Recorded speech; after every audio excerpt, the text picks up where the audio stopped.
Let's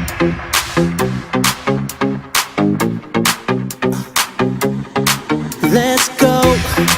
Make no excuses now. I'm talking here and now. Hola, ¿qué tal? Soy su amiga y nutrióloga Carmelina Novoa Carrillo. El día de hoy quiero recordarles la importancia que tiene el acudir con un especialista si su objetivo es bajar de peso, aumentar su masa muscular o simplemente cuidarse, o si son deportistas elite y quieren rendir más, pues bueno, es importante que acudan con un especialista para que les lleve su plan de alimentación. Muchas veces creemos que es muy fácil y le hacemos caso a todo el mundo y ponle aquí, quítale allá y miras esto y tómate esto en ayunas, pero no, debemos de acudir con un especialista. Son muchos aspectos los que se deben de tomar en cuenta, no es simplemente, ay, dejo de cenar, dejo de desayunar y ya. Vamos a explicar un poquito de todo lo que hace un nutriólogo dentro de la consulta para que vean que son muchos puntos que se toman en cuenta. Todo, absolutamente todo para nosotros es muy importante dentro de la consulta, ¿sí? Por ejemplo, desde qué colores está vistiendo mi paciente, porque eso me puede decir algo, ¿de acuerdo? Inconscientemente tendemos a utilizar ciertos colores en el día, a lo mejor si nos sentimos tristes, estamos depresivos o murió algún familiar, por ejemplo, solemos utilizar el negro. Entonces, desde que llega mi paciente, yo lo tengo que observar, ver cómo está vestido, qué colores está usando, qué colores está utilizando frecuentemente y saber pues a lo mejor el por qué los está usando.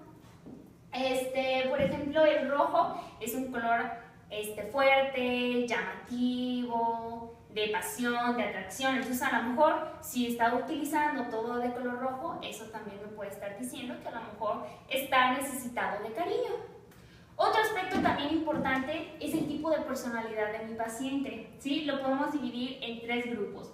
El grupo A son personas aisladas de su medio, les gusta estar más solas, tienen comportamientos a lo mejor extraños, ¿sí? El grupo B son dramáticos, sensibles, muy emotivos. Y el grupo C son personas también un poco aisladas que poseen características con ansiedad, no les gusta llamar la atención. Podemos tener diferentes personalidades en un mismo momento, ¿sí? Por ejemplo, ahorita ser dramático, histérico, tímido, todo dependiendo de a lo mejor en el espacio o en donde nos encontremos, pues serían diferentes nuestras personalidades. Pero hay personas que tienden a ser más cierto tipo de personalidad. Por ejemplo, si llega un paciente y yo veo que es una persona tímida, tiene sobrepeso, no me voy a poner a decirle, ay, ¿sabes qué? Pues tienes que bajar 20 kilos. No le voy a decir eso porque si no se va a ir y no va a volver. Tengo que ver de qué forma motivarlo o de qué manera manejarlo para que se motive mi paciente y que no se sienta a lo mejor agredido, ¿de acuerdo? Entonces, todo eso también es importante. No es simplemente, acuérdense que sí debemos de acudir con un especialista, porque no es simplemente, ay, sí, no cenes, o le hacemos caso a la vecina, al vecino, ay, sigo la dieta del novio, del amigo, del primo. No, tenemos que ir y que nos den una dieta personalizada, ¿sí? Cada uno reacciona de diferente manera a todo lo que nos pasa en el día, ¿sí? Existen mecanismos de defensa que son inconscientes que se encargan de minimizar las consecuencias de un evento. Algunos de estos mecanismos de defensa, por ejemplo, está la negación, ¿sí? Que para todo decimos que no. Está el humor, hay personas que, por ejemplo, para todo hacen bromas. No puedes hablar con ellos un momento serio porque para todo hacen bromas. Es su manera de reaccionar ante algún suceso que a lo mejor les estuvo pasando o les pasó tiempo antes. Está también la racionalización, que para todo preguntan por qué, de todo quieren saber exacto pues el por qué, ¿no? De las cosas. La formación reactiva son cosas que hacemos para culminar nuestros sueños, ¿sí? La proyección, por ejemplo, hacemos críticas o señalizaciones o cambiamos un poquito nuestra forma de a lo mejor de ser para poder empatizar con la demás gente. La idealización, pues cambiamos también el cómo somos para ser como alguien más. La sublimación, transformamos algo que a lo mejor es inaceptable en algo aceptable. Otro punto importante que tenemos que tomar dentro de la consulta es la kinésica, ¿sí? ¿Qué es esto? Es la comunicación no verbal, ¿de acuerdo? Desde que llega mi paciente yo tengo que observarlo, el ver cómo se para, el cómo me saluda, qué postura pone al sentarse, si cruza los brazos, si cruza las manos, si a lo mejor agacha la mirada, ¿de acuerdo? Porque todo eso me dice algo. Eso también me va a ayudar a saber un poquito cómo es su personalidad. Si por ejemplo a lo mejor yo le estoy explicando su plan de alimentación y hace gesto como ay, ya no, eso quiere decir que no le agradó, entonces tenemos que cambiárselo porque si no, no va a funcionar, ¿de acuerdo? Entonces, desde que llega mi paciente, yo tengo que ver todas sus posturas, el movimiento de sus manos, si las cruzan, si agachan la cabeza, el movimiento de sus ojos. Cada que le pregunte algo, tengo que voltear a verlo porque su reacción me va a decir algo que me va a ayudar a poder planear su plan de alimentación y que pues mi paciente logre su objetivo. Ahora vamos a hablar de lo que es la periodización alimentaria, ¿sí? Les voy a explicar todo lo que hace un nutriólogo dentro del consultorio para poder realizar su plan de alimentación. Por eso es importante, de acuerdo, que vayamos con un especialista para que nos dé nuestro plan de alimentación que sea adecuado para nosotros, ¿sí? No va a ser el mismo para mí que a lo mejor para mi hermano, ¿de acuerdo? Porque llevamos estilos de vida diferentes, tenemos diferentes objetivos, entonces no va a ser lo mismo que comamos porque no vamos a tener el mismo requerimiento ni a lo mejor vamos a tener el mismo objetivo, entonces por eso es importante que acudamos con un especialista para que nos dé nuestro plan de alimentación personalizado. Ahora vamos a hablar de cómo evaluar a un paciente. Primero se debe de realizar un diagnóstico. Existe lo que es el ABCDP de la nutrición, en donde tomamos en cuenta datos antropométricos, bioquímicos, clínicos, dietéticos y psicológicos para realizar este diagnóstico, entre otras valoraciones y test. Esto nos va a ayudar para saber qué tan disponible está mi paciente de poder cumplir sus metas a corto, mediano o largo plazo. De aquí nosotros ponemos en marcha un programa de acción para que nuestro paciente logre su objetivo. Primero tenemos que valorar a cada uno de ustedes, ¿de acuerdo? Existen dos formas, la valoración objetiva y la valoración subjetiva. En la valoración objetiva tomamos en cuenta indicadores antropométricos y bioquímicos. En la subjetiva se hace a través de cuestionarios que a nosotros nos van a ayudar a conocerlos un poquito mejor y ya poder programar su plan de alimentación personalizado. Vamos a iniciar con los datos antropométricos. En los datos antropométricos tomamos en cuenta lo que es porcentaje de grasa, masa magra, masa muscular, hidratación, deshidratación, IMC, el índice cintura-cadera. El somatotipo también está dentro de lo que es la antropometría, ¿de acuerdo? Tenemos que ver qué tipo de somatotipo tiene nuestro paciente, ¿de acuerdo? Si son personas que tienden a estar muy delgadas, que les cuesta trabajo subir de peso, si son personas de una complexión más atlética que no les cuesta trabajo aumentar su masa muscular y personas que a lo mejor tienen su porcentaje de grasa un poquito más alto y son de complexión blanda, suelen ser un poquito más bajos y fornidos. También en los datos antropométricos, en donde tomamos lo que es la talla, la estatura, circunferencias, hacemos una relación entre lo que es el índice de cintura-cadera, ¿de acuerdo? Esta es una forma para saber en qué área del cuerpo se nos acumula un poquito más de grasa, ¿de acuerdo? Y qué enfermedades podemos estar más propensos.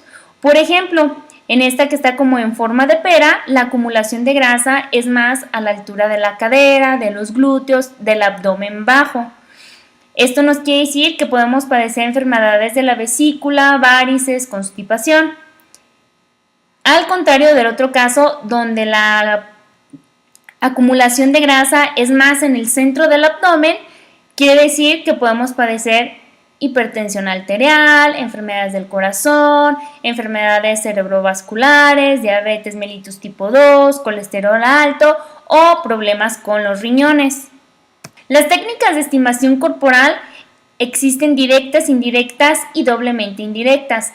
Todas estas nos ayudan a saber nuestro porcentaje de grasa, masa muscular, hidratación, ¿de acuerdo? La directa pues sería la más certera, pero pues esa es la disección de cadáveres. Tendríamos que quitar toda la grasa de alguien, pesarla y ya vamos a saber, por ejemplo, en realidad qué tanta grasa es la que tiene y porcentaje o kilos de masa muscular.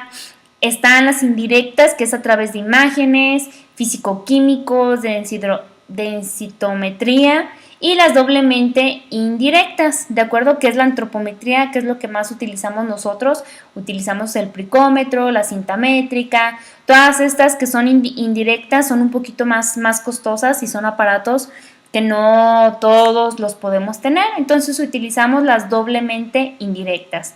De las indirectas, el más exacto es el DEXA. Es un aparato donde te meten que tiene mucha agua y ya de ahí sacan lo que es el porcentaje de agua, de masa muscular, de hidratación. Ahora veamos los datos bioquímicos. Dentro de los datos bioquímicos, pues es hacernos análisis de sangre. Es importante sí hacernos los análisis de sangre. Muchos no lo tomamos muy en cuenta o no queremos hacer ese pequeño gasto. Creemos que estamos bien, pero esto a nosotros nos puede decir bastante. Entonces sí es importante que nos hagamos nuestros análisis clínicos generales regularmente. Lo ideal sería que cada 6 meses los hagamos, para así cerciorarnos de que todo esté correcto, todos nuestros valores estén correctos, y a nosotros nos ayuda a ver si dentro del plan podemos modificar o quitar o agregar algo que les ayude a que todos estos valores estén bien. Dentro de los datos clínicos vemos lo que son los antecedentes patológicos personales y familiares. Si por ejemplo tienes familiares que tengan cáncer o que hayan tenido diabetes, enfermedades que tú puedas tener, ¿de acuerdo? Para saber si estás propenso o tienes, digamos, genéticamente estás propenso a padecer alguna de esas enfermedades, y pues de una vez dentro del plan de alimentación que te demos, poder combatir eso, evitarlo. Antecedentes no patológicos, cirugías, si has tenido alguna vez cirugías, si estás tomando medicamentos, qué tipo de medicamentos, cada cuándo. Todo eso para nosotros es bastante importante, porque hay nutrientes que con los fármacos, o más bien que el fármaco evita que el nutriente se pueda absorber mejor. Entonces sí es importante que cada que vayamos al nutriólogo, sí decirle qué nos estamos tomando, porque sí podría interferir en el plan de alimentación. Los datos dietéticos. Primero se hace un recordatorio de 24 horas. ¿Qué es esto? Tenemos que saber todo lo que ustedes consumen durante todo un día, lo que frecuentan durante la semana, por ejemplo. También debemos de conocerlo para nosotros darnos una idea de todo lo que están consumiendo, de sus gustos, si a lo mejor no comen algo, si son alérgicos a algún alimento, para también poder poner el plan de alimentación accesible, fácil, y que pues sí lo puedan cumplir. Y en lo psicológico se pueden hacer varios test para saber qué tipo de personalidad tiene la persona. En este punto sobre todo nos sirve para saber qué tanto autocontrol tiene la persona y a lo mejor qué tan fácil se le va a poder hacer seguir el plan de alimentación al pie de la letra. Todos estos datos que ya vimos que se toman en cuenta me van a servir para saber qué tan disponible está mi paciente. ¿Sí? Si mi paciente está disponible, pues yo sé que a corto plazo la meta se va a lograr, a mediano y pues a largo vamos a llegar al objetivo que tiene mi paciente. Pero si yo veo que no está disponible, pues ninguno de estos se va a poder llevar a cabo. Por ejemplo, si alguien me dice que se quiere poner muy musculado, pero no tiene tiempo de hacer pesas o no le gustan las pesas, pues va a ser muy poco probable que llegue a estar musculado mi paciente, porque no le gustan las pesas. Entonces tenemos que ver de qué forma le podemos hacer cambiar y que sí le gustan las pesas y que pues llegue a su objetivo. O si no tiene tiempo, pues ver de qué manera le podemos recomendar que acomode sus tiempos para que sí pueda ir al al gimnasio. Bien, una vez que sabemos cuál es el objetivo de nuestro paciente, que sabemos qué tan disponible está para poder realizar todo el proceso y cumplir con su objetivo, tenemos que ver qué tipo de entrenamiento le vamos a recomendar, qué intensidad, qué duración, para que él pueda lograr su objetivo. Vamos a hablar ahora de los sistemas energéticos. Hay tres principales cosas que durante el entrenamiento debemos de tomar en cuenta, lo que es la intensidad, el volumen y la duración. Para que todo esto se dé y se lleve de una manera eficiente, ¿de acuerdo? Se utilizan diferentes sustratos a través de los cuales generamos energía.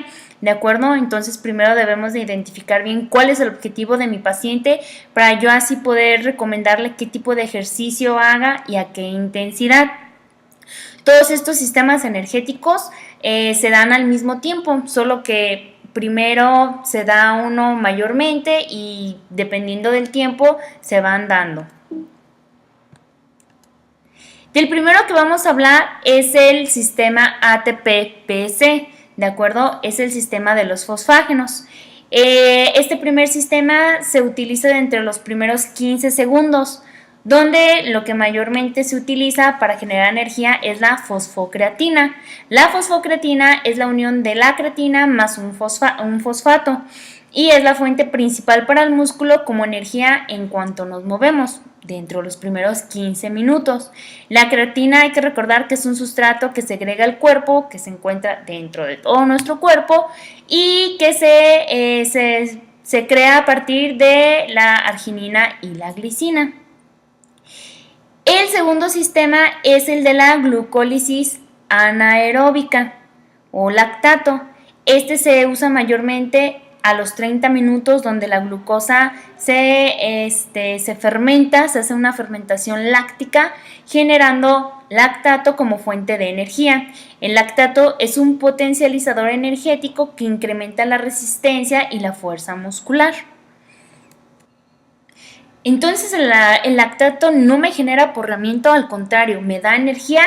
Sí, la fatiga y el dolor muscular se produce cuando no hay tantas fibras musculares adecuadas para el ejercicio que yo estoy realizando. Estas fibras nos ayudan a degradar el ácido láctico y cuando no se cuenta con las necesarias ideales para realizar mi entrenamiento o el ejercicio, es cuando viene la fatiga muscular y nos causa dolor. ¿Cómo se genera este proceso? Bueno, la glucosa se convierte en piruvato a través de la glucólisis y el piruvato en lactato. El lactato ya sea que se libere al músculo, a la sangre, perdón, o se quede dentro de la célula, ¿sí? Este ayuda a que más rápido se generen ATPs, o sea, más energía, el lactato. El lactato cuando pasa al torrente sanguíneo entra dentro del hígado y se convierte en glucosa. Glucosa que se va a convertir nuevamente en piruvato, que pasa el ciclo de Krebs y se genera más energía. El tercer sistema es la glucólisis aeróbica. Su mayor utilización se da a partir de los 90 minutos. Aquí empezamos a utilizar lo que es la glucosa como fuente de energía a través de lo que es la glucólisis, ciclo de Krebs y cadena respiratoria. Todo esto nos ayuda a generar ATPs, o sea, energía. Y el cuarto sistema es la beta-oxidación. Su utilización se da a partir de los 90 minutos, o sea que tenemos que realizar 1 hora 30 de ejercicio para empezar a utilizar la grasa como fuente de energía, ¿de acuerdo? Aquí el principal sustrato energético es la grasa. Y para que este proceso se dé a cabo la beta-oxidación, para que se dé la beta-oxidación se deben de llevar a cabo 4 pasos. Uno es la deshidrogenización u oxidación, otro es la hidratación, otro es la hidrogenización y otro es la tiofilización. En este ciclo, el ácido graso da varias vueltas, ¿de acuerdo? Y en cada vuelta se le quitan 2 carbonos. Aquí inicia el ácido graso con un acetilcoenzima A y en el primer paso se le quitan 2 hidrógenos. Después pasa a la hidratación, donde esos dos hidrógenos que le quitaron los cambian de lugar y se hace un doble enlace. Después se le vuelven a quitar otros dos hidrógenos y se le deja una coenzima A. A través de la tiolasa, mediante la acción de la coenzima A, corta esos enlaces de carbono y le va a quitar una coenzima A, que esta está presente durante el inicio del ciclo de Krebs. Y en cada vuelta que da el ácido graso se le quitan dos carbonos y así se genera la energía a partir de la beta oxidación. Si lo que queremos es bajar nuestro porcentaje de grasa, esto quiere decir que tenemos que realizar hora y media de ejercicio para que lo de la beta oxidación pueda ocurrir y estemos utilizando las grasas como fuente de energía. Entonces sí es de vital importancia tener bien definido el objetivo de nuestro paciente, que nuestro paciente tenga bien definido su objetivo para poder asesorarlo mejor en lo que se va a hacer en el entrenamiento. Muy bien, ya hablé de todo lo que hacemos los nutriólogos dentro del consultorio, ¿sí? Pero ahora vamos a hablar qué es lo que pasa dentro de nuestro organismo. Recordemos que se llevan diversas reacciones metabólicas, las cuales nos van a ayudar a movernos, a pensar. Este es otro de los aspectos importantes, de acuerdo, que nosotros debemos de tomar dentro de nuestras consultas. De lo primero que vamos a hablar, de acuerdo, son de las contracciones musculares. Vamos a ver cómo se dan las contracciones musculares. Muy bien, para que se lleven a cabo todas estas reacciones, creemos que primero se necesita un mensaje, un estímulo. Este inicia con la recepción de imágenes que se comunica mediante los nervios a través del quiasma óptico. El quiasma óptico es una zona en donde se da la relación de imágenes de todo lo que vemos y sentimos, que este quiasma óptico está localizado dentro del cerebro. Ahí se lleva entonces a cabo la relación de imágenes y se da un estímulo que llega hasta la neurona motora. De la neurona motora existen dos tipos, la mielínica y la mielínica. La neurona amielínica está compuesta por dos tipos de proteína, la quinesina, que tiene un transporte anterógrado, es decir, que va del núcleo hasta el axón terminal. Este ayuda a transportar las vesículas donde van los neurotransmisores. Y la dineína, que su transporte es al contrario, retrógrado, es decir, que va del axón terminal al núcleo recapturando esas vesículas. Al llegar al axón terminal, se hace una despolarización de membrana liberando acetilcolina. Esta despolarización de membrana se da a través de un potencial de acción, y para que este potencial de acción se pueda realizar es importante que haya buenos niveles de algunos minerales como lo que son el sodio, el cloro y el potasio. Este potencial de acción lo podemos denominar de dos formas: potencial de acción en reposo, que es cuando se encuentra en una polaridad de menos 70 menos 90, y potencial de acción en acción, que es cuando se despolariza y cambia a menos 55 milivoltios, donde se da la ley del todo o nada. Después llega una carga de más 35 milivoltios, habiendo una despolarización donde se abren los canales de potasio y se cierran los de sodio, dándose el estímulo refractario que puede durar hasta 40 milisegundos. Todo esto nos sirve para que la acetilcolina se una a sus receptores y permita la entrada de sodio, generando la descomposición de la membrana de los túbulos T y se dé la liberación de calcio dentro del sarcoplasma, que es la unidad funcional del músculo. Ahorita vamos a hablar de lo que es la contracción muscular. Existen pues varios tipos de fibras musculares. Está la del tejido muscular cardíaco, el estriado, el liso. Hablando sobre contracciones musculares, hay dos tipos de hipertrofia. Está la hipertrofia sarcoplásmica y la hipertrofia miofibrilar. ¿Cuál es la diferencia? En la sarcoplásmica lo que aumenta o crece es el sarcoplasma. Esta nos da un mayor volumen, más no fuerza. Al contrario de la miofibrilar, lo que crece es la miofibrilla, que se hace más densa. Aquí se generan más actinas y miocinas y se tiene mayor fuerza muscular más no volumen. Lo ideal sería tener como un poco de los dos tipos de hipertrofia para vernos estéticamente mejor. Y el sarcómero está compuesto por dos tipos de fibras contráctiles, lo que es la actina y lo que es la miocina. La actina está envuelta en tropomiosina y troponina. Y hay tres tipos de troponina, lo que es la troponina T, troponina C y troponina I. Vamos a ver entonces cómo se da lo que es la contracción muscular. Cuando el calcio entra al sarcómero, quedamos que se daba la despolarización de la membrana y gracias a la acetilcolina que se unía a sus receptores se daba la despolarización de la membrana y podía entrar el calcio al sarcómero. Cuando entra el calcio al sarcómero, se une a la troponina C y hace que cambie la forma provocando un desplazamiento de tropomiosina.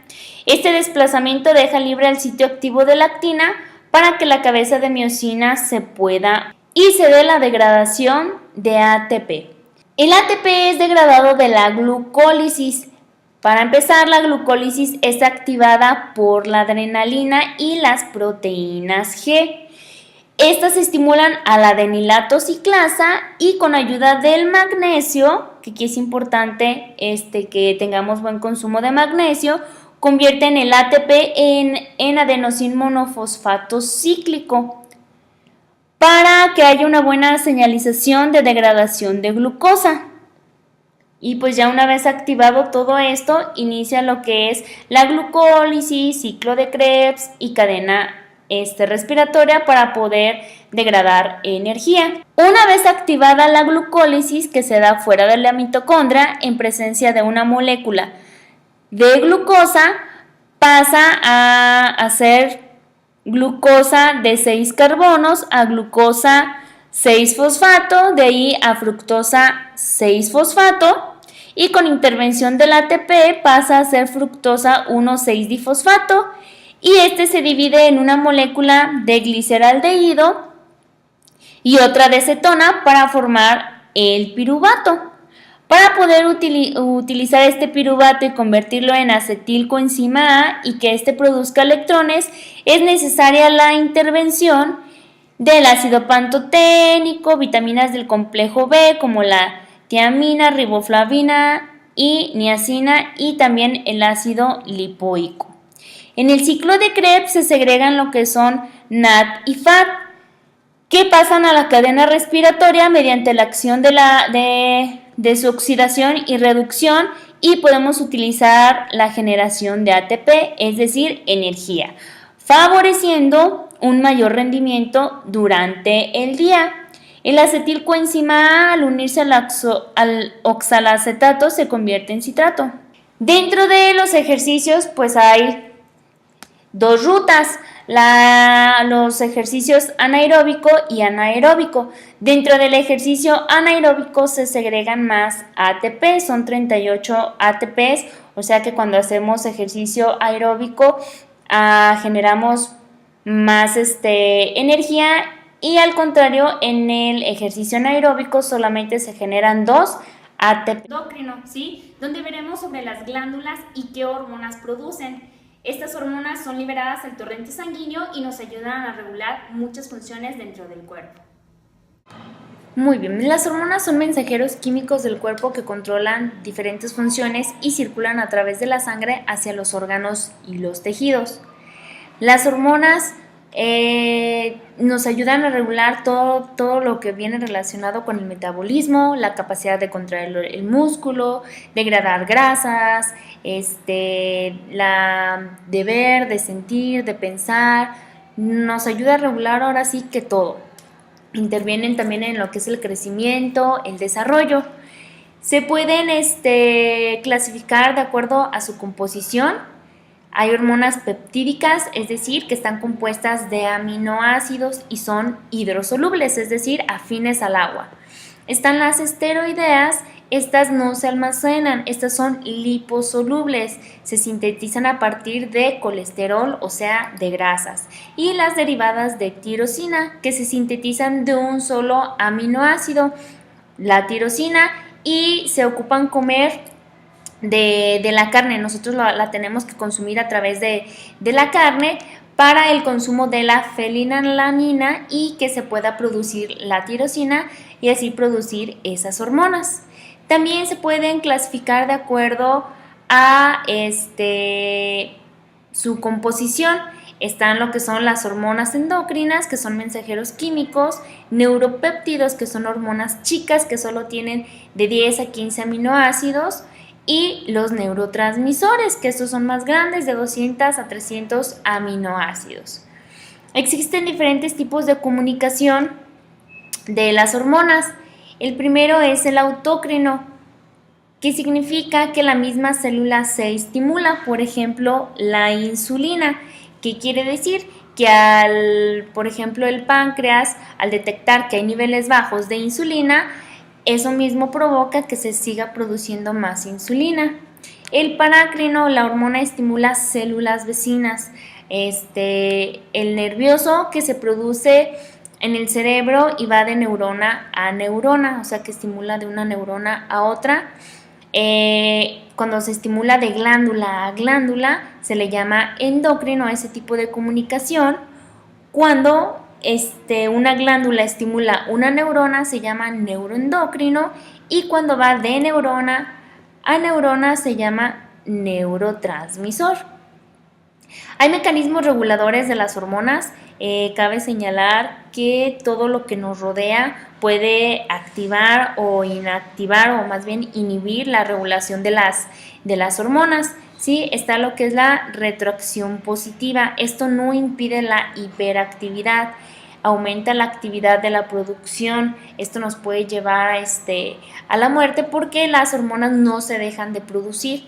Por ahí debe de haber algo que no esté funcionando correctamente, que no da la señal para que se deje de producir la hormona. La retroacción negativa, esta sí impide la hiperactividad del sistema, se reduce la cantidad de la segregación. Cuando hay la cantidad adecuada de la hormona, se deja de producir. Y las variaciones cíclicas, esta viene relacionada con todos los cambios de estación, que quiere decir que, como mencionaba, todo lo que nos rodea nos afecta, ¿sí? Desde el ambiente, lo psicológico, ¿sí? A esto se le llama ritmo circadiano, ¿sí? Son por ejemplo, los cambios de estación. Por ejemplo, aquí podemos ver que de 8 de la mañana a 12 más o menos son los picos más altos en donde se produce testosterona, progesterona. También a eso de las 12 se produce un poquito más lo que es el cortisol, la adrenalina. Ya a las 7 de la tarde empieza a disminuir la energía, la liberación de hormonas, y se empieza a dar la producción de lo que es la melatonina.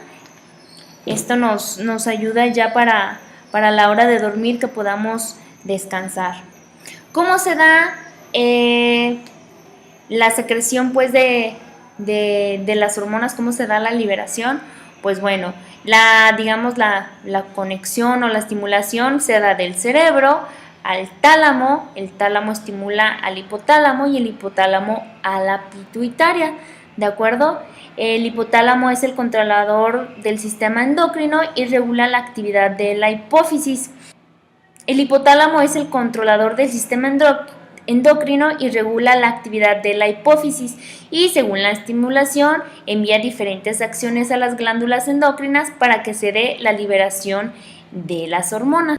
La adenohipófisis estimula lo que es la hormona de crecimiento, la prolactina, adenocorticotrófica, la tiroestimulante y las gonadotropinas. Y la neurohipófisis estimula la hormona antidiurética y la oxitocina. La hormona La hormona de crecimiento, por ejemplo, nos ayuda al aumento de la longitud de los huesos, la prolactina, la estimulación de la leche, la adenocorticotrófica, a la estimula la síntesis y secreción de esteroides de la corteza suprarrenal. La tiroestimulante aumenta las hormonas tiroideas y las gonadotropinas. La luteinizante estimula la testosterona y la foliculoestimulante estimula la espermatogénesis del testículo, y en la mujer estimula el estradiol y la progesterona. La hormona antidiurética pues nos ayuda a la retención de agua en los riñones, y la oxitocina estimula el parto y lo que es la eyección, la estimulación de la leche. Lo que es el eje hipotálamo-hipófisis gonadal, bueno, aquí la estimulación va hacia las gónadas, por ejemplo, los testículos en el hombre y los ovarios en la mujer, para así liberar, por ejemplo, en lo que es en la cuestión de los hombres, la testosterona, y en la mujer los estrógenos. ¿Qué glándulas corporales tenemos? La hipófisis, la tiroides, el timo, las glándulas suprarrenales, los testículos, los ovarios, el páncreas endocrino, las paratiroides y la epífisis. Cada una de ellas libera diferentes hormonas que nos van a ayudar a regular lo que es el metabolismo, la capacidad de contraer el músculo, la capacidad de degradar grasas, la capacidad de sentir, de pensar. Entonces es importante que todo dentro de nuestro organismo pues esté funcionando correctamente para que la producción de cada una de estas hormonas que liberan estas glándulas sea correcta y no tengamos pues ninguna enfermedad, y que todo esté funcionando perfectamente. Ahora hablemos de la glándula suprarrenal. Son dos glándulas, la glándula suprarrenal son dos glándulas triangulares que se ubican en la parte superior de ambos riñones. Vamos a ver su estructura. En la parte externa de la glándula se llama corteza adrenal, y aquí se producen glucocorticoides, mineralocorticoides y andrógenos. En la parte interna, que se llama médula adrenal, se produce lo que son catecolaminas, que son liberadas al torrente sanguíneo, como la adrenalina y noradrenalina. Se les llama catecolaminas porque contienen un grupo catecol. Está dividida en tres zonas: la zona glomerular, que segrega aldosterona, que nos ayuda a la producción o que induce la reabsorción del sodio y la salida del potasio, mantiene la presión arterial, estabilizando el líquido del organismo. En la zona fascicular se segrega lo que es el cortisol, que aumenta la producción de glucosa, aumenta la lipólisis y lipogénesis, interviene en el crecimiento, nos ayuda a la formación de proteínas estructurales y nos ayuda a que el calcio se fije en el hueso. Y en la zona reticular, aquí se segregan lo que son los andrógenos, que nos ayudan a inducir el crecimiento y nos ayudan a desencadenar la pubertad. Las catecolaminas de importancia fisiológica son la dopamina, noradrenalina y la adrenalina. ¿Cómo las podemos producir o sintetizar? Bueno, está a través de la fuente exógena, que es a partir de los alimentos derivados del aminoácido tirosina. Y como fuente endógena, es decir, que es sintetizado en el hígado a partir de la fenilalanina. Dentro de la zona médula suprarrenal se encuentran las células cromoafinas. Estas almacenan una gran cantidad de hormonas de la familia de catecolaminas, adrenalina, noradrenalina, y varias estimulaciones, como por ejemplo el estrés, el dolor, conducen a la liberación de estas hormonas en el organismo. ¿Cómo se almacenan o se liberan? Bueno, las catecolaminas están almacenadas dentro de vesículas granulares. Con la acción de la acetilcolina se despolariza la membrana, que es cuando se da el potencial de acción, y la acetilcolina actúa sobre los receptores nicóticos, permitiendo la entrada de calcio, liberando las catecolaminas que viajan hacia el torrente sanguíneo para unirse con su receptor y su célula y así realizar su función. Para degradar estas catecolaminas se da a través de dos enzimas, la MAO, que es monoaminoxidasa, y la COM, que es catecolometiltransferasa. La MAO está localizada en la membrana externa de la mitocondria en el tejido neural. Y el catecolometiltransferasa es una enzima citoplasmática neural y extracelular que metaboliza las catecolaminas en el hígado y en el riñón. Pero ahora vamos a ver cómo se sintetizan las catecolaminas. Para empezar, es importante el consumo de la fenilalanina, ya que a través de este aminoácido se empieza a dar, o más bien ocupamos tenerlo para que se pueda producir las catecolaminas, por ejemplo, lo que es la adrenalina. Si no consumimos carne, no podemos obtener fenilalanina, o más bien en la carne podemos encontrar mayor cantidad de fenilalanina para la producción de las catecolaminas y así producir la adrenalina. Bueno, la fenilalanina pasa al hígado o está dentro del hígado.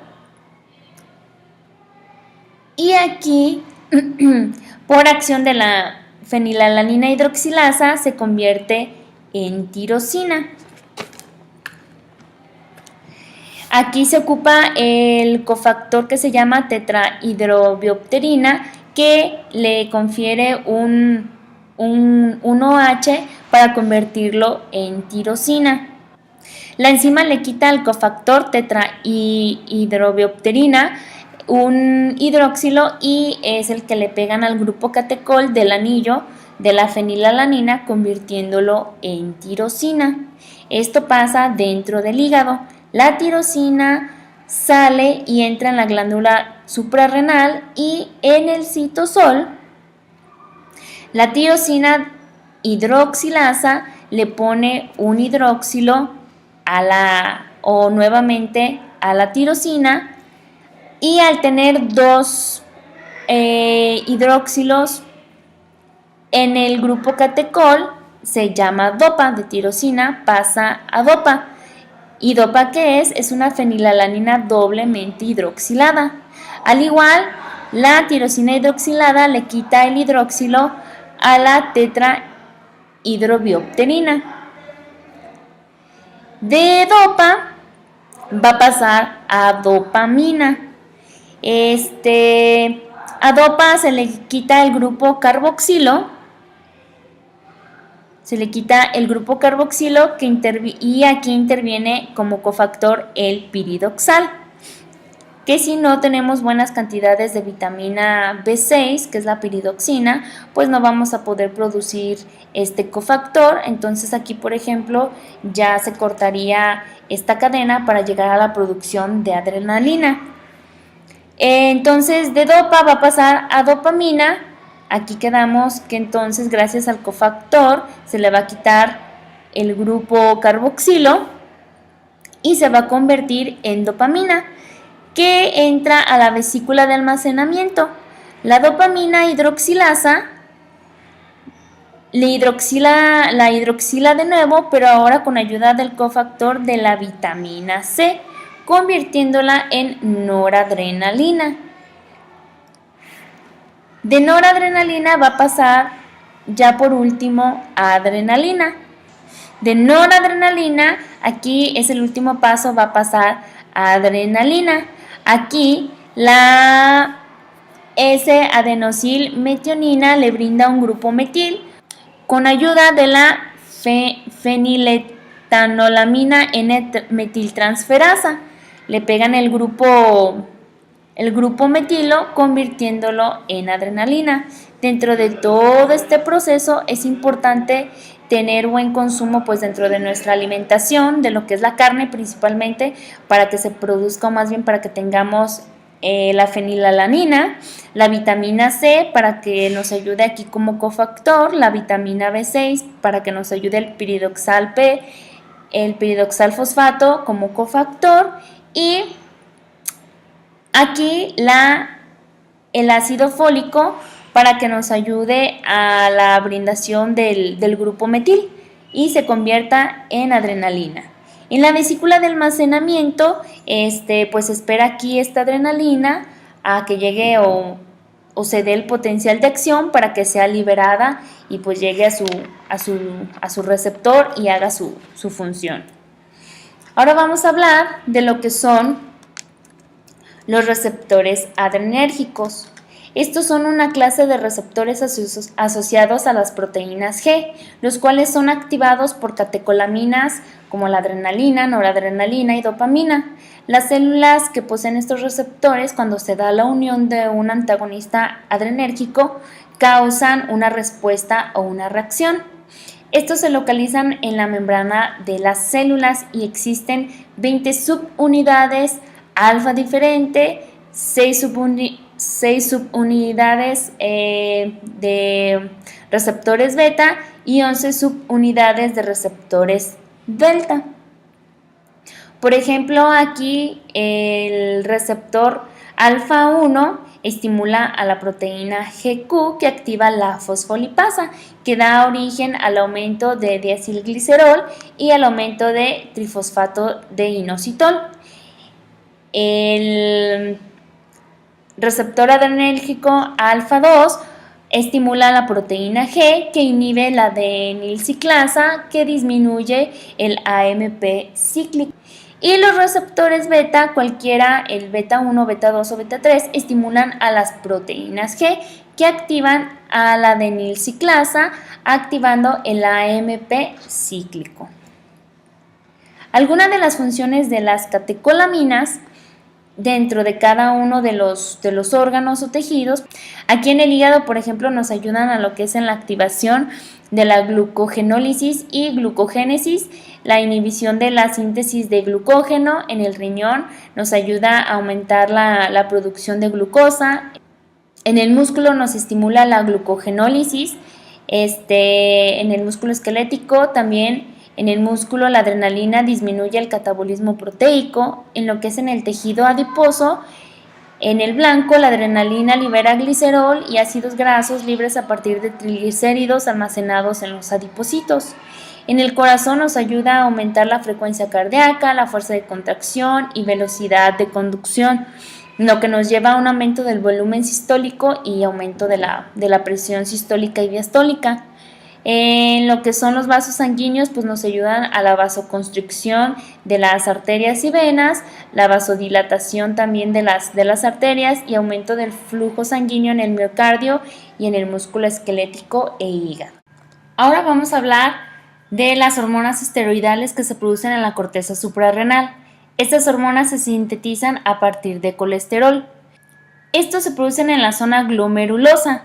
Los mineralocorticoides como la aldosterona, que regula el equilibrio de sodio y potasio, los glucocorticoides como cortisol y los andrógenos como lo que son la testosterona. Vamos a iniciar con el colesterol. El colesterol en la corteza suprarrenal entra en la mitocondria y a partir de este se produce la pregnenolona. Esta es la principal hormona que produce el colesterol. De pregnenolona pasa a progesterona, que esta es una hormona ya activa que puede ser utilizada, y de progesterona pasa a ser 17-alfa hidroxiprogesterona, y de ahí se convierte en 11-deoxicortisol para finalizar en lo que es el cortisol. Con la primera que vamos a iniciar a explicar es el cortisol. El colesterol en la corteza suprarrenal en la mitocondria, a partir de este se produce pregnenolona. Esta es la principal hormona que produce el colesterol. De pregnenolona pasa a progesterona, que esta es una hormona ya activa que puede ser utilizada. De progesterona pasa a 17-alfa hidroxiprogesterona y de ahí a 11-deoxicortisol para finalizar en lo que es el cortisol. Los glucocorticoides siempre van unidos a proteínas plasmáticas y su vida media en el cuerpo es de más o menos 60 a 90 minutos. Cuando hay bastante estrés se produce hipercortisolismo, es decir, un aumento en la producción de cortisol. ¿En qué nos puede afectar? Pues bueno, aumenta nuestro catabolismo, o sea, la destrucción de proteínas. Inhibe el transporte de aminoácidos, disminuye lo que es la hormona luteinizante, la foliculoestimulante, la hormona de crecimiento, hace que aumente nuestra presión arterial, la ocular, nos sentimos tristes, deprimidos, cansados, se nos puede caer el cabello, nos puede dar diabetes, aumenta la reabsorción de sodio, nos puede provocar infecciones. También cuando se produce una estimulación excesiva de cortisol, este estimula el tejido graso y ayuda a que se utilicen los aminoácidos para la producción de glucosa para convertirlo en glucógeno y puede llegar a darnos lo que es la celulitis. Más o menos entre el 85 y 98% de las mujeres después de la pubertad presentan algún grado de celulitis. Tiene 4 fases la celulitis. La primera fase es la ectasia circulatoria, aquí todavía no se nota mucho lo que es la celulitis. La fase 2, exudativa, ya se empieza a notar un poquito. La fase 3, proliferación fibrosa y la fase 4, fibrosis cicatrizal. Todavía cuando estamos en fase 3 se puede alcanzar a quitar la celulitis. Una vez que llega a fase 4 ya es muy difícil que se llegue a quitar la celulitis, el exceso de grasa. Los andrógenos sintetizados en la zona fascicular y reticular son hormonas sexuales masculinas y se originan directamente de la pregnenolona.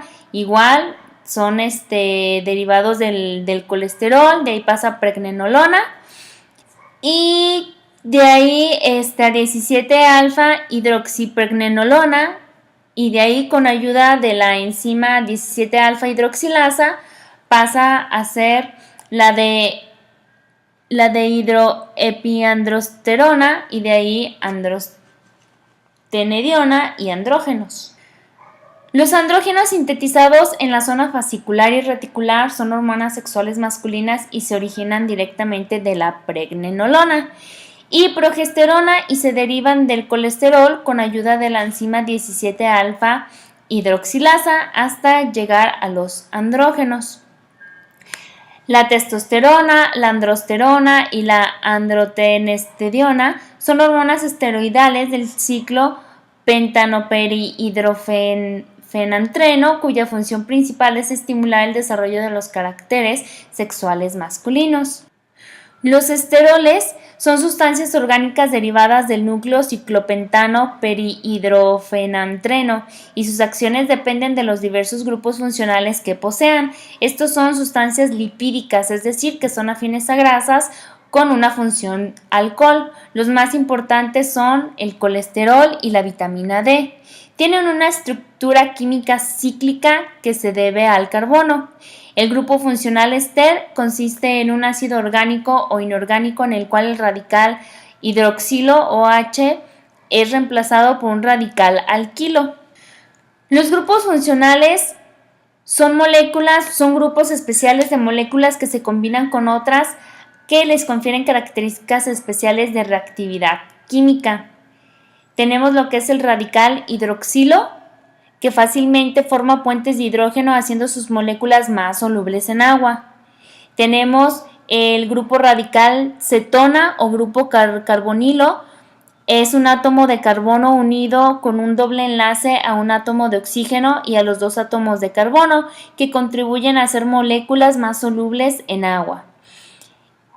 El tercer grupo sería el radical o grupo metilo. El grupo es un grupo hidrofóbico derivado del metano. La adición de este grupo a un compuesto disminuye la solubilidad en agua y aumenta la solubilidad en lípidos. Esto hace que pase fácil al interior de la célula, pero dificulta su regreso al espacio intersticial, por lo cual dura un poquito de más tiempo dentro del torrente sanguíneo. El cuarto es el radical ácido carboxílico, que posee un grupo funcional llamado carboxílico. Este también es soluble en agua. Y los radicales ester son los más solubles en grasa. ¿Cómo se da la excreción o más bien la señalización para producir la testosterona? Pues bueno, El hipotálamo produce una hormona llamada hormona liberadora de gonadotropinas. Esta estimula a la adenohipófisis para producir dos gonadotropinas, lo que es la hormona luteinizante y la hormona foliculoestimulante. Estas estimulan lo que son las células de Leydig del testículo para que se haga la producción de testosterona. La testosterona se metaboliza en el hígado. ¿Y cuáles pueden ser los efectos de la testosterona? Les ayudan al desarrollo muscular, crecimiento de cabello, desarrollo de próstata, desarrollo de órganos masculinos como lo que es el pene, los testículos, crecimiento de laringe y cambio de la voz. Cuando la testosterona entra en la bicapa lipídica de diferentes órganos, se topa algunas veces con la 5-alfa reductasa o con la aromatasa, provocando diferentes reacciones. Por ejemplo, cuando entra la testosterona en la próstata, en la piel o cuero cabelludo y se topa con la 5-alfa reductasa, por ejemplo, si entra en la próstata y tiene una interacción con la 5-alfa reductasa, provoca una inflamación.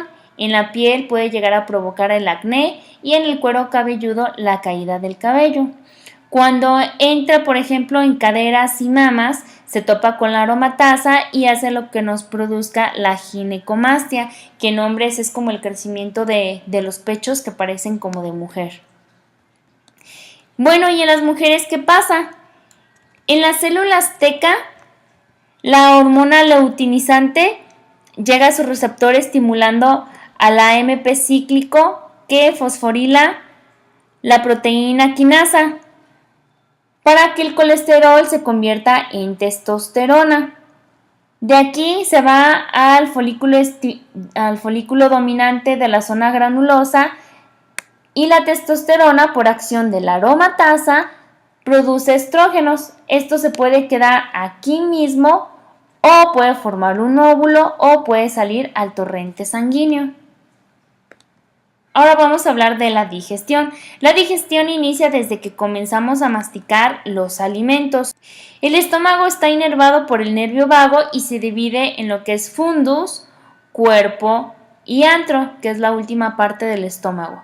Es un músculo que debe de ser entrenado. La distensión es muy importante para que nuestro paciente pueda consumir pues todo lo que le demos de comer. Y existe un nervio vagovagal que se encuentra en la zona del fundus, que con la distensión da la señalización de saciedad. El estómago está recubierto en todo lo que es esta zona de la parte de adentro por una mucosa que ayuda a poder absorber los electrolitos y macronutrientes, donde se encuentran células específicas, células G, células S, que esas se encuentran en la segunda porción del duodeno y cromo affinis. Cuando entra el alimento en el estómago se modifica el pH gástrico dándose la liberación de ácido clorhídrico. En el estómago, como había mencionado, existen lo que son las células G. Estas liberan al torrente sanguíneo una hormona llamada gastrina. La gastrina estimula las células enterocromoafines light y estas a su vez a la histamina. Esta llega a las células parietales que tienen receptores de gastrina e histamina y cuando llegan a sus receptores se libera el ácido clorhídrico. O sea que el ácido clorhídrico lleva todo ese proceso para su producción. Nosotros comemos, cambia el pH gástrico del estómago y las células G liberan la hormona llamada gastrina. La gastrina estimula las células enterocromoafines light. De estas, a su vez, estimulan a la histamina. La histamina estimula las células parietales que tienen receptores de gastrina e histamina. Cuando estos llegan a los receptores, se hace que se libere el ácido clorhídrico. Para la producción de bicarbonato, que es el neutralizador del ácido gástrico, sin él pues todo el tiempo estuviera el ácido gástrico y podría dañar nuestro estómago. Es secretado por las células ductuales. Este ocupa para empezar un sustrato que sería el CO2 más el agua. Cuando se unen se crea el ácido carbónico. A este ácido carbónico se le quita un hidrógeno y este hidrógeno da la posibilidad de que se pueda formar el ácido clorhídrico.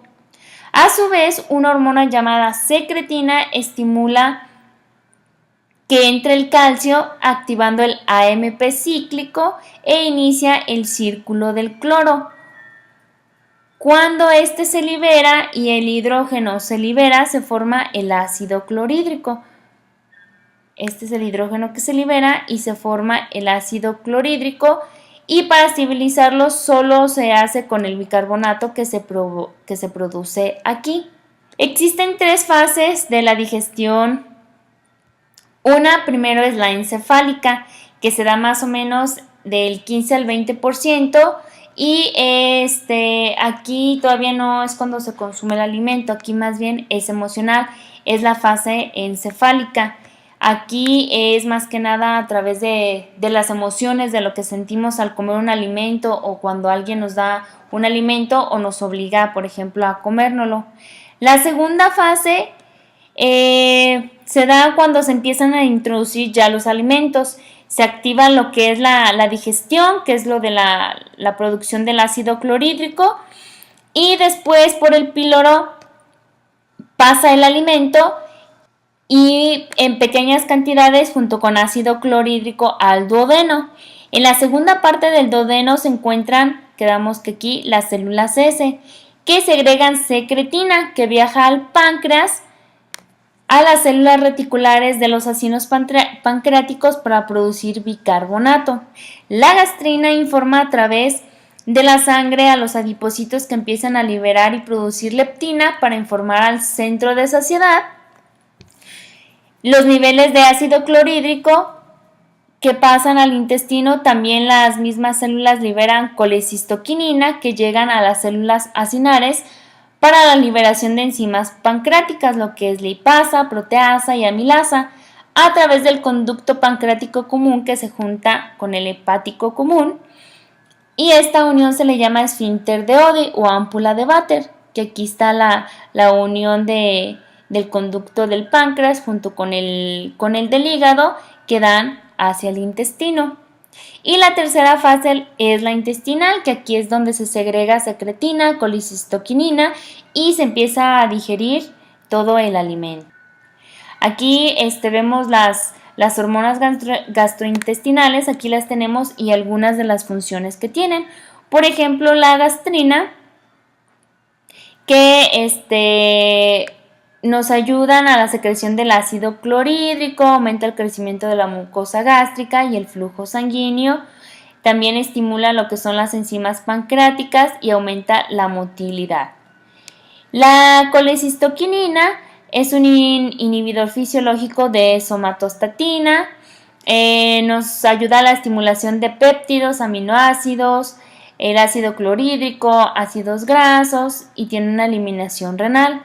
Y la secretina también tiene una eliminación renal, y algunas de sus funciones pues, son la estimulación de secreciones pancreáticas, disminuye la motilidad gástrica e intestinal y también nos ayuda a las contracciones de la vesícula biliar.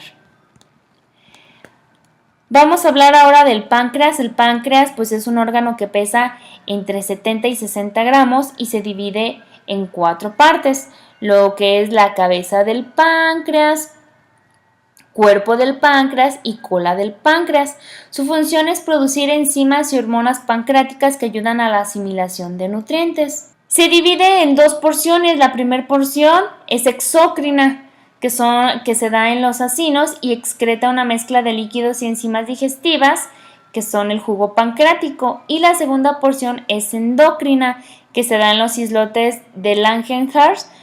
Y aquí, los receptores alfa hacen que se produzca glucagón en las células beta. En las células beta se produce insulina y en las deltas somatostatina. Del primero que vamos a hablar pues son de las enzimas pancreáticas. Del primero que vamos a hablar pues es de la primera porción donde se da la producción de enzimas pancreáticas, del jugo pancreático, Para que se produzcan las enzimas se ocupa consumir mínimo de 1 litro a 1 litro 200 de agua. Por eso es muy importante que mínimo tomemos 2 litros de agua para que nuestra digestión sea correcta. La estimulación de la segregación pancreática puede estar dada por mecanismos neurales o mecanismos hormonales. Y aquí tenemos algunas de las enzimas que nos ayudan a digerir los alimentos. En la porción endocrina del páncreas, en los islotes de Langerhans, pues se produce en las células beta lo que es la insulina.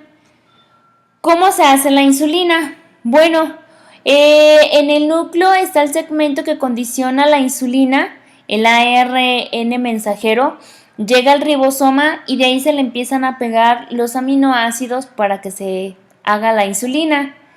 De ahí sale y se empaqueta en el retículo endoplásmico rugoso y cuando pasa al aparato de Golgi, aquí interactúa con lo que es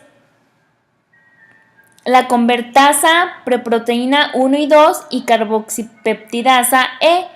Estas cortan a lo que es la insulina, que aquí vemos la estructura, que son 3 hélices. Estas, la hélice A, la hélice B y la hélice C. Cuando interactúa con la convertasa preproteína 1 y 2 y carboxipeptidasa E, estos cortan y solo que se queda unida la hélice A y la hélice B, y la hélice C pues queda separada. Esta hélice C puede ser monitoreada en deportistas porque muchos utilizan la insulina inyectada, entonces se les puede hacer un análisis de sangre y se detecta esta hélice, la hélice C. Existen transportadores de glucosa llamados GLUT1, GLUT2, GLUT3, GLUT4 y GLUT5. El GLUT2 es el encargado de introducir la glucosa dentro de la célula. Aquí vamos a ver en la regulación de la insulina. El GLUT2 en la célula delta, ahí la glucosa entra sin ayuda de insulina. Al entrar la glucoquinasa la fosforila y le pega un fosfato. De aquí se da lo que es la glucólisis, ciclo de Krebs, cadena respiratoria y se segrega ATP. Hay canales sensibles de potasio que estos miden la cantidad de ATP a través de un número de ATP y estos usan ese ATP para que fluya el potasio y que se pueda dar la entrada de calcio, dándose el potencial de acción, liberando las vesículas de insulina. Y aquí existe un receptor que mide el ATP y da la posibilidad de estimular estos canales de potasio. Este receptor se llama SUR1, que se encuentra en las células beta del páncreas. También hay otras formas en las que se pueda dar la secreción de insulina. Puede ser a través o con ayuda de los aminoácidos, sobre todo los BSAs, los de aminoácidos de cadena ramificada que ayudan a la producción de insulina, los neurotransmisores, neuropéptidos y algunos medicamentos. El glucagón es un péptido de 92 aminoácidos que también se produce en las células alfa del páncreas en los islotes de Langerhans. Cada vez que hay baja de azúcar en sangre o una hipoglicemia, se activa y su receptor se llama CLC2A1. Existen sustancias que influyen sobre la secreción del glucagón. Por ejemplo, hay nutrientes que lo estimulan o que lo inhiben. Por ejemplo, la hipoglicemia, baja de azúcar o aminoácidos lo estimulan, y lo que lo puede inhibir, que los niveles de azúcar en sangre sean adecuados y los ácidos grasos. También hay hormonas y péptidos que lo estimulan, que lo inhiben, y también neurotransmisores. Tenemos en el intestino 2 proteínas diferentes. Una que se llama GIP, que es polipéptido gástrico inhibitorio, y otra que se llama VIP, péptido vasoactivo intestinal. El GIP estimula la secreción de insulina en las células beta y le avisa a las células alfa que se va a ocupar el glucagón. Y el VIP es un neurotransmisor que gracias a él se cierra para la primera porción del cardias, o sea que es vasodilatador y le ayuda a la relajación. Cuando hay una menor producción o cuando hay poca insulina, hay más glucagón, ayuda a la degradación de glucosa almacenada. Entonces, cuando hace falta insulina, el glucagón se activa para que siga habiendo glucosa dentro del organismo. Y a mayor glucagón hay menor somatostatina. Esta se produce en las células delta del páncreas y cuando la somatostatina está alta se inhiben lo que son la insulina y el glucagón. La somatostatina es un regulador de los dos, inhibe directamente la regulación de lo que es la glicemia e inhibe la secreción de insulina y glucagón. Por esto es importante tener un plan de alimentación balanceado para que nuestro organismo genere energía a partir de glucosa y no con otros compuestos como proteínas que se encuentran presentes en el músculo y que tengamos pues pérdidas musculares. Entonces, amigos, todo esto es lo que nosotros como nutriólogos tomamos en cuenta dentro de la consulta, ¿sí? Por eso las consultas no pueden durar de 10 a 15 minutos, ¿sí? Pueden llegar a durar hasta 1 hora. Entonces, cada que vayan a consulta tengan paciencia porque son muchos aspectos que debemos de tomar en cuenta dentro de la consulta para poder hacer su plan de alimentación totalmente personalizado. Les recuerdo, búsquenme como nutrióloga Carmeline por ahí en Facebook, cualquier cosa me pueden escribir ahí. Quedo a sus órdenes, les recuerdo, mi consultorio lo tengo en Plaza Zapotlán, local 4, sección A, en Ciudad Guzmán, en la tienda Thor Supplements.